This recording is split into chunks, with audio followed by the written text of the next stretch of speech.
तीर्थों में यज्ञ करना का विधान का मतलब है जैसे अपने घर में 100 हवन और तीर्थ में 1 हवन करते हैं तो आपको 100 हवन का पुण्य मिल जाता है। तीर्थ में, किसी तपोस्थली में यदि हवन आप करते हैं और किसी पवित्र तीर्थ में जाकर के, अब दोनों अंतर है। तपोस्थली का मतलब साधना का स्थल, तीर्थ का मतलब जहां देवता निवास करते हैं। तो पंडोकर धाम दोनों है, तपोस्थली है, राजा मरुत की तपस्या स्थली है। भगवान श्री राम जी के पूर्वज और भगवान श्री कृष्ण हरि विष्णु के द्वारा, मेरे बांके बिहारी के द्वारा हनुमान जी को प्राण प्रतिष्ठित पंडोकर धाम में कराया। तो तपोस्थली यानी प्राचीन त्रेता का तीर्थ, त्रेता सतयुग का तीर्थ, और आकर के द्वापुर में हनुमान जी प्राण प्रतिष्ठित, तो 2 तीर्थ। तपोस्थली में तप करने वाले धर्मराज, और वो धर्मराज की तपोस्थली पर उनके इष्ट के सामने आप लोग द्वापर कली काल में मस्तक टेक रहे हैं। तो ये तीर्थ भी है, तपोस्थली भी है, गंगा भी है, जिनको कहते हैं पुष्पावती गंगा। ये हिमालय में सभी गंगाएं हिमालय में निवास करते हैं। जब जब कोई देवता, कोई सिद्ध, कोई तपयोगी किसी जगह किसी गंगा का आह्वान करते हैं तो एक धारा फूट जाती है वहां। जैसे चित्रकूट में मंदाकिनी मैया, मंदाकिनी गंगा प्रकट हुई है, गुप्त गोदावरी प्रकट हुई है, उसी प्रकार से बुंदेलखंड में भगवान शिव की लीला का दर्शन करने पुष्पावती गंगा, रक्षा वलीसा वसाई मध्य प्रदेश के जिला दतिया का, यूपी का बॉर्डर बसाई बोलते हैं, बसाई के पास पड़ता है ग्राम बलीसा। बलीसा की पहाड़ी पर भगवान शिव की जलेरी से पुष्पावती गंगा का प्रादुर्भाव हुआ है। और आकर के पंचनदा जिला जालौन में आकर के ये 5 नदियों का संगम हुआ है। ये भारत में पंचनदम गतम तीर्थ, जो पंच तीर्थ है, 5 गंगाएं समाहित हैं। ये मध्य प्रदेश और उत्तर प्रदेश को सौभाग्य प्राप्त है, जो जिला जालौन और मध्य प्रदेश का जिला भिंड से लगा हुआ और उधर से इटावा जिला के पीछे ये 5 नदियों का संगम हुआ है। ये महाभारत से यह स्थान जुड़ता है। ये यमुना पार करते ही राजा विराट का क्षेत्र मत्स्य जनपद है। वहीं से पांडव लोग उसी दौरान जब राजा विराट के यहां थे, उसी काल में पंडोकर धाम में 5 दिन भी रहे। उनके पुत्र भी, नाती भी यहां पर जब महाराज धर्मराज ने अश्वमेध कराया, तब पांडव लोग के बच्चे और स्वयं भीम यहां पर रुक करके भद्रावती नगर भांडर से अस्त्र ले जाकर के अश्वमेध यज्ञ पूरा किया राजा यमुनास का। भारतवर्ष के नहीं, दुनिया का जहां भी श्रद्धा का केंद्र है।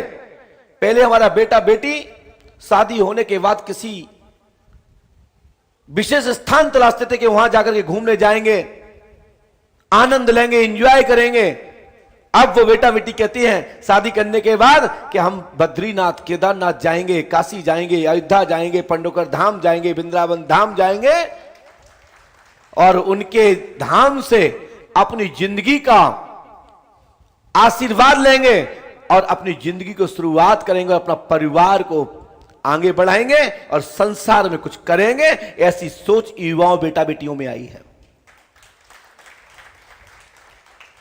यदि ये आस्था टूट गई, ये श्रद्धा खत्म हो गई, तो मैं कहना चाहता हूं समस्त पर्चा वालों से, मैं इसलिए बार बार जोर देता हूं पर्चा पर, क्योंकि पर्चा पंडोकर धाम में बनता है, बना रहा हूं।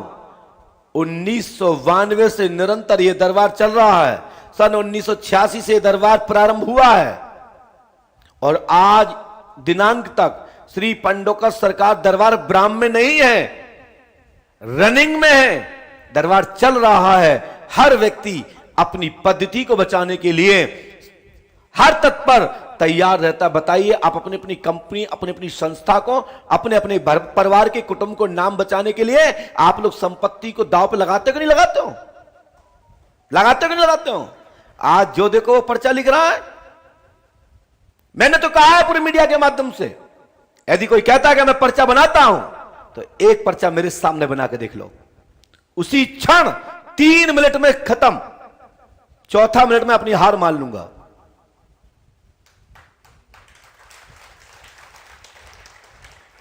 कारण देखिए, इसका प्रमाण मैं शास्त्र से जोड़ता हूं, पुराण से जोड़ता हूं, श्रुति से जोड़ता हूं, स्मृति से जोड़ता हूं।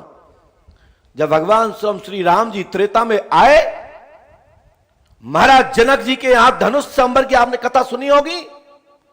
बीच में परशुराम जी पधार बैठे। भगवान हरि विष्णु के अवतार हैं भगवान परशुराम। एक टाइम में 2 भगवान, एक महाराज दशरथ के पुत्र, एक महाराज जमदग्नि के पुत्र, दोनों भगवान हैं। वह अवस्था एक कि जहां शक्ति होती है वहां शक्तिमान रहता है, जहां शक्तिमान होता है वहां गंगाधर नहीं होता है। जहां पूर्ण ब्रह्म, अखंड ब्रह्मांड नायक, जब श्री राम जी महाराज आ गए तो अंश अवतार में जो उनके रुद्र हैं, जो उनकी कला है, जिन 10 अवतारों में जो कथा आई है, उसमें भगवान परशुराम जी महाराज जनक जी के यहां संदेह व्यक्त करते हैं। उन्होंने कहा, ये पकड़िए हमारा धनुष, बस इस पर एक अनुसाधन, एक शस्त्र को प्रयोग करिए। उन्होंने कर दिया। वो समझ गए ये भगवान है, साक्षात नारायण है, जिनका मैं अंश हूं, मेरे ही पूर्ण रूप हैं। उन्होंने कहा, बताइए मेरी क्या आज्ञा है? बोले, आप तपस्या करिए। तो कौन रहा? दोनों रहे एक साथ? बताइए। राम जी रहे। राम जी गए, परशुराम जी वापस आ गए।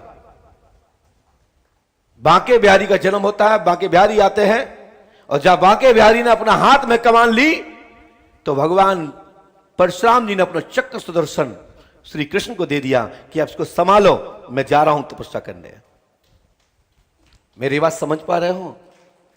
जब देवताओं में इतना बड़ा मैनेजमेंट, और मेरे प्रोटोकॉल में पता ही नहीं 525 लोग पर्चा लिखने लगे, और मुझे पता ही नहीं पड़ा कि कौन कौन पर्चा लिख रहा है। तो मैं कहना चाहता हूं, इसको सुन के कोई कहे या कभी सोचे तो पहले ये वीडियो देख लेना। मैं चाहता हूं कि पर्चा लिखने वालों की एक मध्य प्रदेश सरकार या भारत की कोई भी सरकार हो, इसका एक सम्मेलन हो, एक आयोजन हो, और एक व्यवस्था में कोई एक सम्मानित पद हो। सरकारें सदगुरुओं का सम्मान करें, कवियों का सम्मान करें, लेखकों का सम्मान करें, गणताचारों का सम्मान करें, लेकिन सरकारों के पास भी, प्रदेश सरकारों में भी इनका सम्मान होना, इनका पद मिलना बहुत आवश्यक है। राष्ट्र सुरक्षित रहेगा, प्रदेश सुरक्षित रहेगा। यदि ये शक्ति नहीं होती, ये विधा नहीं होती, तो कोई ज्योतिष को नहीं पूछता। यदि पराशक्तियों के मंत्रों में ताकत नहीं होती तो कोई कथा, वार्ता, प्रवचन, सत्संग नहीं सुनता। ये सब में ताकत है, तभी तो आप लोग सुनते हैं।